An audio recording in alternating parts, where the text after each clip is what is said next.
So why is the market in the red? Well, it's all about mixed signals from the Fed. Don't believe me? Well, it's used as a platform to now garner some votes. We're also going to talk XRP price action because those odds, yes, definitely affect the price. Due to the graphic nature of this program, listener discretion is advised. And happy Monday, everyone. And mixed signals isn't something you get from the wife or the girlfriend new. It's something that the Fed does to you. But before we get into the crypto finance talk, your comments come first. Hot, spicy, relevant, random. You got a good chance of getting on the show. DMC Call says 100% agree. As a voter for Mr. T, I want the same thing. Stay into president things.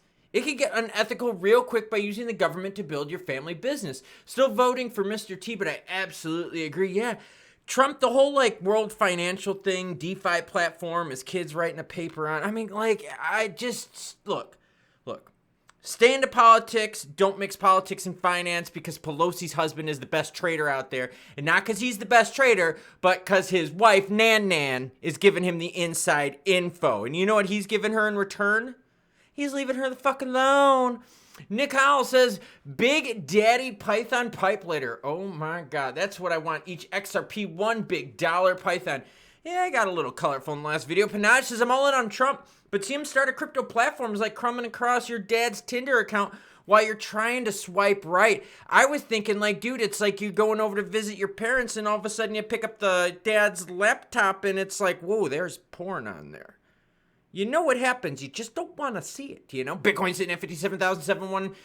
ETH is at 2281. Mark, fuck, it's in the red and it all has to do with uncertainty. But first, I know, uncertainty. We're going to talk about this. Circle accused of extracting, from Lazarus Group's hacks, faces some criticism. So now, remember the FUD, the bullshit, the shenanigans, the chicanery, tomfoolery that was going on where everyone was like, oh, Tether's going to go bankrupt. And it was just people trying to, it's just this publicity machine out there just to discredit other companies and make yours look better. Well, guess what, Circle and Jeremy Allaire? I've always said you suck balls, and this is how much balls you actually suck. And thanks to Zach XBT, we can show you how much balls of suckage are happening.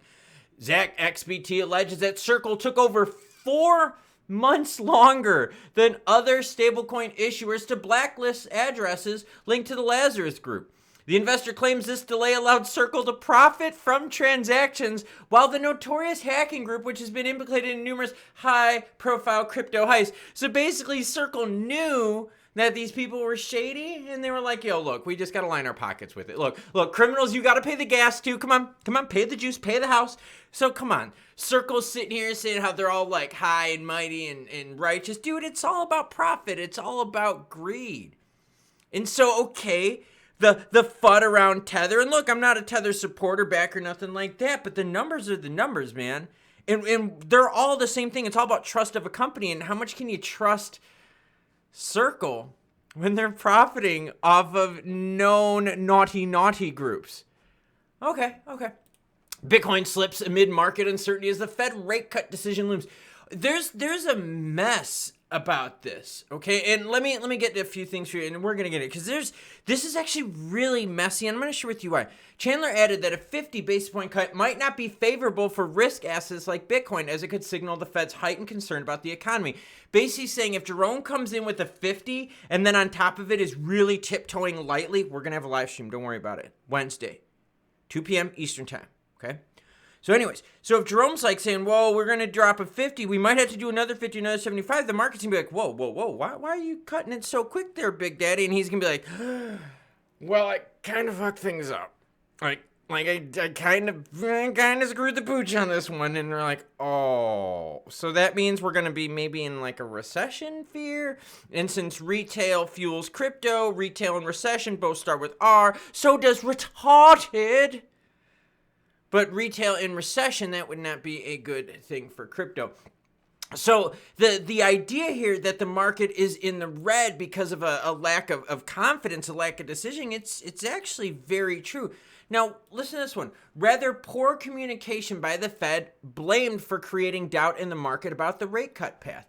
Last week, the odds of a 50 basis point cut surged to nearly 50% at the end of the week, from less than 20% midweek. So like within like a couple days, the odds are like heavily changing. The Fed went out of its way to put a half cut point back on the table, said Lou Crandall, chief economist at Wrights and ICAP. Rarely have the odds been so close to 50-50. Yeah, normally when we get close to these decisions, the market's really kind of like honed in and really close, like 90-10, 85-15. But yeah, 50-50. Speaking of, what are the current rates? 59 for a 50 basis point cut, 41 for a quarter. So now the market's kind of freaking out going, look, we don't know how far you're going with this, and we're really afraid that you're going to go too far. And I wouldn't think it's too far. I would have said maybe it's too late. But going too far. And Jerome, did you screw us? Did you overcook the turkey, which would screw retail? Well, then all of a sudden we got to talk about this sense of shenanigans. Senator Warren advises 75 basis point Fed cut on recession fears. If you then come in with a 75, you will then scare the ever-living hell out of this. So even Pocahontas is coming in right here saying, look, Jerome, boobala, give me the 75. Give me 75 juicy. And Jerome's like, yo, girlfriend, you're not that hot. And like, I'm not really down with that. So she's like, but come on, Jerome, what can I do for you? Listen to what Senator Warren said. If the Fed is too cautious in cutting rates, it would needlessly risk our economy heading towards a recession. A number of economists have warned of this risk since July. The committee must consider implementing rate cuts more aggressively up front to mitigate potential risks to the labor market. Well, you know what else screws the labor market? Government overspending. The government not doing anything. The government not fixing anything. Oh my God, Elizabeth Warren, you work for the government. Holy shit. So basically, she knows that there's a lot of news out there, right? There's a lot of news regarding the Fed, rates. People out there are thinking, dude, risk assets, store of value. That's why gold, people are flocking to gold because, like, look, we don't know. Did you overcook it, man? Like, seriously, and we're afraid that Jerome might be a little late to the party. He has been. That's just been his MO. He's been late to the party, and that's what the market's sitting here going, JP, you probably should have cut it 25, maybe last meeting, like give the market something, but bad communication leads to poor things. Now, in terms of XRP price, you're seeing the same thing when it comes to XRP price. The uncertainty is being reflected in the market as well, where XRP couldn't breach that 60-cent market, and this is on the back of Trust News, XRP Trust News. By the way, Stellar XLM has a trust, but like the volume is absolutely shitty, so no one really gives a flying crap about it. Speaking of volume, XRP's volume is up 34% last 24 hours, sitting at $1.1 billion. The big key, though, 60-cent resistant, 56-cent floor. We got to wait until Jerome Powell comes out, and I got to be honest with you. I understand. I know why these people are out there. I know why they're trying to be in front of this, because they know all eyes are on this. But this just isn't about eyes and votes. This is about, like, our economy. This is about, like, retail. This is about us. This is about our spending, our discretionary spending, like how much stuff costs. Like, have you priced a car recently? Dude, loans, way higher. Prices, still high. Are they coming down? A little bit. Not enough, though, to offset what we've dealt with. And why did we have such a problem with cars? Well, I think it was this like supply chain thing when we shut down for a while and when we disrupted the supply chain, and then we told the people you need to crank it up because of the chips. And I think that was because the government didn't have forth favorable regulations for chip manufacturing in the United States. And I somehow think this has to do with the government. And I think there's someone on the screen that works for the government, Pocahontas. So XRP price is going to be a little weird. Weird until JP comes out with this decision. Do you want 50? Do you want 25? Let me know down below. I'm gonna dance my ass off because my legs hurt so bad because I fucking had 2 back-to-back days of rough workouts, and everything from like here on down is just like hurting. Like, All right, the market. Did Jerome overcook it? I'll be honest with you. In the beginning, remember, he did a 75, 75, 75 hit, right? Because he was behind the 8 ball. We were sitting there. Because we've been watching this. We've been covering this on live stream for now several years. We've been covering this, and we've been saying, Jerome, hit us. Give us a 25 something. He was like, no, we're good for now. We need to see how this whole, pandemic thing shakes out. And we're like, Jerome, what are you doing? Then all of a sudden, my guy comes in laying pipe, 75 basis point cut. Hits 3 in a row. And we're like, Okay, cool. You just said here's 225 basis points in 3 meetings. Holy crap, never saw that ever. That was nuts. So now we're sitting here going, dude, for the last couple meetings, the last couple months, we've been kind of telling you, JP, give us the cut.